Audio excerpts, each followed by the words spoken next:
My name is Nora Larson, and for most of my life, I've been the one my family calls when they need a problem solved, a table set, or a mess cleaned up. I'm 32, a graphic designer living in a cozy Seattle apartment, far enough from my parents' suburban home in Bellevue to feel independent, but close enough for them to pull me back into their orbit whenever they need, dependable Nora. That's what they call me, though never to my face. It's in the way they assume I'll drop everything to help, like I don't have a life of my own. It was a rainy Thursday afternoon when my phone rang, the screen lighting up with Mom. I hesitated, knowing what was coming. Diane Larson doesn't call just to chat. I answered anyway, pressing the phone to my ear as I stirred my coffee, the Seattle drizzle tapping against my window. Nora, you'll come early tomorrow to set up for Claire's dinner, right? My mom's voice was all business, like she was checking off a to-do list. I froze, my spoon clinking against the mug. Claire, my older sister, had just made partner at her law firm. A big deal, apparently, worthy of a fancy dinner with her colleagues and friends. I hadn't heard a word about it until now. Dinner? I asked, my voice catching. What's happening tomorrow? Oh, the party for Claire's promotion, she said, as if I should have been keeping track of Claire's endless victories. It's at the house, 7 o'clock. We need the table set, the appetizers plated, maybe some candles lit. You're so good at that stuff, Nora. I switched the phone to my other ear, my chest tightening. Was I invited? There was a pause, then a dismissive laugh. Well, it's mostly Claire's work people, honey. You wouldn't really fit in. But we need you to help get things ready. Can you be here by 4? Her words hit like a slap, sharp and familiar. I wasn't good enough to sit at the table, but I was essential for making it look perfect. I closed my eyes, the hurt sinking in. Growing up, I was the middle kid, always organizing family barbecues or decorating for Christmas, while Claire, the golden child, soaked up the praise. I'd moved to Seattle to escape that role, to build a career designing logos and websites, to be more than the family's unsung hero. But here I was, still the one they called to fold napkins. That's fine, I said, my voice steady despite the anger bubbling inside. What do you need me to bring?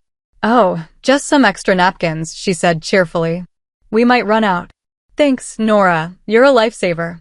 She hung up before I could respond, leaving me staring at my phone, the rain outside mirroring the storm in my head. I set the phone down and looked around my apartment, small, but mine, filled with sketches and plants I'd nurtured. I'd worked hard to carve out the space, to prove I was more than the girl who fixed everyone else's problems. Yet, no matter how far I moved, my family still saw me as the helper, not the guest. The frustration built, hot and heavy, until my phone buzzed with a notification, a reservation app suggesting a table for 1 at the Rusty Anchor, my favorite restaurant, tomorrow night. My finger hovered over the screen, heart racing. For once, I thought, let them handle it themselves. I tapped reserve, a mix of guilt and thrill rushing through me. This time, I was choosing me. I sank onto my couch, the reservation confirmation glowing on my phone. The Rusty Anchor, with its warm wood tables and seafood specials, was my haven, a place I'd go to sketch or unwind after long design projects. Booking it felt like a rebellion, but the guilt gnawed at me. Was I being selfish? My family needed me, didn't they? Then I thought of all the times I'd dropped everything for them, Thanksgiving dinners I'd cooked, birthday parties I'd planned, all while Claire basked in the spotlight. The memories flooded back, each one a reminder of how invisible I'd become. Growing up in our small Oregon town, I was the quiet one, always tidying up after Claire's messes or helping Mom with her elaborate holiday spreads. Claire was the star, valedictorian, law school standout, now a big-shot lawyer in Seattle. I was proud of her, but it stung that my contributions were barely noticed. I'd once spent hours designing custom invitations for Mom's 50th birthday, only for her to gush about Claire's speech at the party. When I moved to Seattle, I thought things would change. I'd built a career, won a few design awards, even started dreaming of opening my own studio. But to my family, I was still just Nora, the one who made things run smoothly. My phone buzzed again, another text from Mom. Don't forget the napkins. Claire's boss is coming, so make sure the table's perfect. No, please, no, how are you? just another demand. I gripped the phone, my frustration boiling over. They didn't even ask if I wanted to help. They just assumed I'd show up, like always, to work behind the scenes. I thought about the years I'd spent making their lives easier, only to be left out of the moments that mattered. This dinner wasn't just about one night, it was about a lifetime of being taken for granted. I opened my laptop, staring at the confirmation email for the rusty anchor. The guilt was still there, but something stronger was growing, a spark of defiance. I wasn't just saying no to setting the table, I was saying yes to myself. For once, I'd sit at a table that was mine, not one I'd set for someone else. I silenced my phone, the decision settling like a weight lifting. Tomorrow, they'd have to figure it out without me. By Friday morning, my resolve was firm, but my nerves were frayed. My phone buzzed with another call from Mom. "Nora, just a reminder, be here by 4.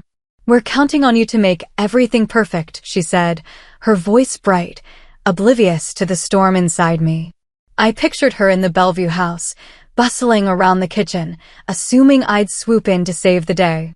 For a moment, I wavered. What if they really couldn't manage without me? But then I remembered her casual dismissal yesterday, "You wouldn't fit in." The words replayed, fueling my determination. "I've got it covered, Mom," I said, keeping my tone neutral. "Don't worry." "Oh, good," she replied, relief clear in her voice. "You always know how to make things perfect, Nora. I don't know what we'd do without you." "Yeah," I said softly, my heart pounding. "I know." After hanging up, I didn't head to the store for napkins or start planning table settings. Instead, I opened my closet and pulled out my favorite dress, a deep green number that made me feel like I could take on the world. I did my makeup with care, brushing on mascara and a bold lip, things I rarely had time for when I was running errands for my family. As I grabbed my purse and locked my apartment door, the Seattle air felt crisp, alive with possibility. For the first time in years, I wasn't putting their needs above mine. Walking to my car, I felt a strange mix of nerves and excitement, like I was breaking some unspoken rule. My whole life, I'd been taught to put family first, to be the one who showed up, no questions asked. But tonight, I was rewriting that script. I drove to the Rusty Anchor, the city lights reflecting off the wet streets, my heart lighter with every mile. I wasn't just skipping their dinner, I was claiming a night for myself, and it felt like the start of something bigger. By 7:30, I was seated at a corner table at the Rusty Anchor, a glass of Pinot Noir in hand, the warm glow of candlelight softening the world around me. The restaurant hummed with life, couples laughing, friends clinking glasses, the scent of fresh bread and garlic shrimp filling the air. I took a sip of wine, letting the rich flavor settle on my tongue, and smiled. For once, I wasn't rushing to make someone else's night perfect. This was my night. Back at my parents' house in Bellevue, I could imagine the chaos unfolding. Mom was probably pacing the kitchen, her voice sharp as she realized I wasn't there. Dad would be trying to calm her down, saying, "She's probably just late."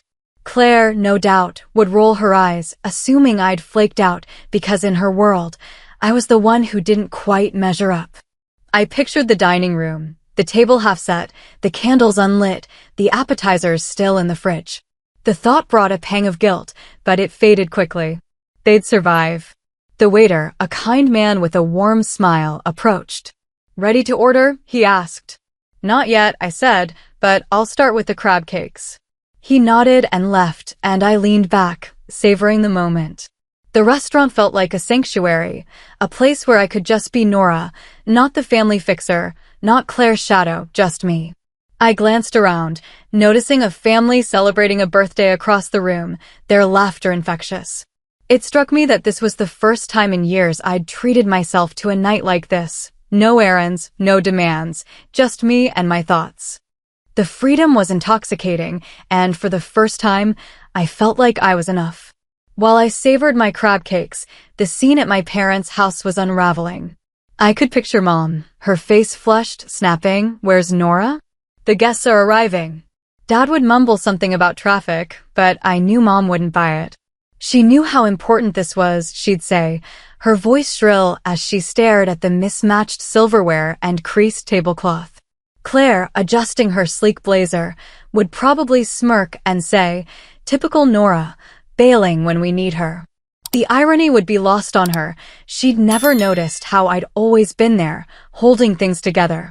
My phone buzzed in my purse, but I ignored it, focusing on the warm, flaky crab cake and the soft jazz playing in the background. I knew the messages piling up. Nora, where are you? The table's a mess. This is so selfish. I almost felt sorry for them, almost. But then I remembered every holiday I'd spent in the kitchen while Claire schmoozed with guests, every time Mom praised her achievements while my efforts went unnoticed. This wasn't just about tonight. It was about years of being invisible. Later, as I sipped my second glass of wine, my phone buzzed again. This time, I glanced at it, a text from Dad. We're sorry, Nora. We shouldn't have assumed you'd handle everything. Can we talk later? I read it twice, my heart caught between satisfaction and surprise. Dad wasn't one for apologies, especially not over text. It felt like the first crack in their armor, a hint they were starting to see what they'd taken for granted. I set the phone down, not ready to respond. Tonight wasn't about fixing their mess, it was about reclaiming mine. As the waiter brought my main course, a perfectly seared salmon with lemon herb sauce, I felt a peace I hadn't known in years. The rusty anchor's warm lights and soft chatter wrapped around me like a hug, drowning out the noise of my family's expectations. Each bite was a reminder that I'd chosen myself tonight, and it felt like a victory. I thought about the chaos back in Bellevue, but instead of guilt, I felt a quiet thrill. Let them scramble, I thought, savoring the salmon's buttery flavor. They'd figure it out. My phone kept buzzing, but I let it sit face down on the table. I didn't need to see the messages to know what they said, demands, accusations, maybe a hint of panic. For years, I'd been the one to swoop in, smoothing over their messes, making sure every event was flawless. But tonight, I was done playing that role. I glanced around the restaurant, catching sight of a couple sharing dessert, their laughter sparking a longing in me. I wanted more nights like this, moments that were mine, not borrowed from someone else's spotlight. As dessert arrived, a creamy tiramisu dusted with cocoa, I made a mental note to start dreaming bigger.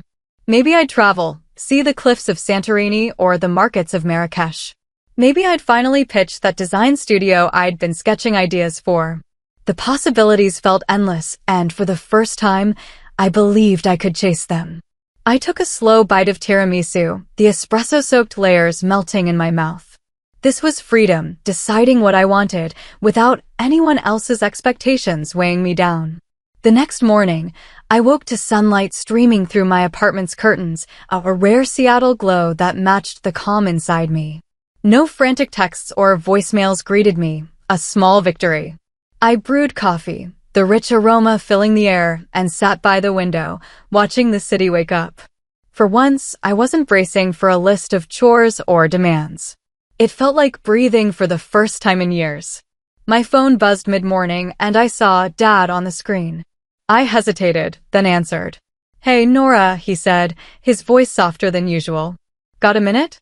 Sure, I replied, keeping my tone even, though my heart raced. I owe you an apology, he began, and I nearly dropped my mug. Dad wasn't big on apologies. Last night, we shouldn't have expected you to drop everything. It wasn't fair. I swallowed hard, caught off guard. It's okay, Dad. I've felt invisible lately, like I'm only here to fix things for everyone else. I know, he said, sighing. Your mom and I talked after the guests left. We realized how much we've leaned on you without giving you credit. You deserve better. His words hit deep, a mix of relief and emotion tightening my chest. That means a lot, I admitted. I just want to be seen for me, not just what I do.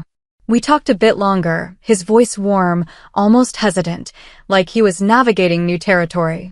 It wasn't perfect, but it was a start. When we hung up, I felt lighter, like a door had cracked open to something new. A few days later, I knew I had to talk to Mom. Dad's apology was a step, but she was the one who needed to hear me most. I called her on a quiet afternoon, suggesting we meet at a cozy cafe near her house in Bellevue. She agreed, her voice brisk as always. When I arrived, she was already there, stirring her latte, her posture stiff like she was bracing for a fight.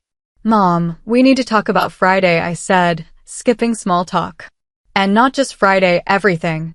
She raised an eyebrow, defensive. Your father said you were upset. What's this about? I took a deep breath, steadying myself. I've spent years helping with your parties, your dinners, your plans, always there, always fixing things. But you didn't even invite me to Claire's dinner. You just expected me to set the table and leave. Do you know how that feels? Her eyes widened, but I pressed on. I'm your daughter, Mom, not your assistant. I've never complained because I thought that's what family does. But I'm tired of being invisible unless you need something. She looked down at her coffee, stirring it slowly. Nora, I didn't realize. We've always counted on you because you're so good at it. I didn't mean to make you feel less. You did though, I said, my voice firm but calm. I need boundaries. I'll help when I can, but I deserve to be valued for who I am, not just what I do. She nodded, her expression softening. You're right. I'm sorry. We'll do better. It wasn't everything, but it felt like a turning point, a flicker of hope that things could change. Over the next few weeks, I noticed small changes. Mom started texting to ask how I was, not just to list tasks. Dad called to chat about my latest design project, not to ask for help. Even Claire, still wrapped up in her lawyer world, seemed to tread lighter around me. It wasn't a complete overhaul, old habits die hard, but it felt like they were starting to see me differently. One Saturday, Mom invited me to a family dinner, not to set up, but as a guest. I arrived at their Bellevue house, nerves tingling, half expecting to be handed a stack of plates. Instead, Mom greeted me with a warm hug. Everything's handled, she said with a smile. Come in, relax. The table was set, not perfectly, but well enough, and the smell of roasted chicken filled the air. I sat with Dad, laughing over a story from when I was a kid, sneaking cookies from the jar. Claire, lounging on the couch, even joined in, offering a rare, genuine smile. For once, I wasn't rushing to fix anything. I sipped wine, shared stories, and felt something new, a sense of belonging, not as the helper, but as Nora, their daughter, their sister. Later, as I helped Mom bring out dessert, not out of obligation, but because I wanted to, she gave me a look. I'm glad you're here, she said softly. Just as you are. Her words caught me off guard, warming me from the inside. It wasn't perfect, but it was progress. For the first time, I felt like they saw me, not just the role I'd always played. That night, driving back to my Seattle apartment, the cool air felt like a fresh start. I thought about the girl who'd walked out of that dinner party weeks ago, angry and unseen, and realized she was still here, just stronger, freer. My family wasn't perfect, and maybe they never would be, but they were trying. More importantly, I'd changed. I'd learned to say no, to choose myself, to live on my terms. A few days later, my friend Mia came over, armed with takeout and her usual spark. So, how's the boundary-setting queen, she teased, digging into fried rice. Pretty good, I laughed. I'm thinking about that trip we always talked about, maybe Italy, maybe Greece. Somewhere I can just be. Now that's the Nora I love, she said, raising her soda can in a toast. As I cleaned up the takeout boxes, I felt a deep contentment. The old Nora, the one who bent over backward for everyone else, was gone. This new version knew her worth, and she wasn't going back. A month later, Mom texted about another family gathering, making it clear I was invited as a guest. I smiled, replying, I'd love to. When I walked into their house, Mom's hug was tight, Dad's stories were warm, and even Claire seemed softer. The table wasn't flawless, but it didn't need to be. I was there, not to fix things, but to be part of them. To everyone who's followed this journey, thank you. You've walked with me through hurt, rebellion, and a hard-won victory. If my story hit home, hit that subscribe button and join us, where every moment is a chance to claim your worth, set your boundaries, and build a life that's yours. Keep chasing your own freedom, and I'll meet you at the table.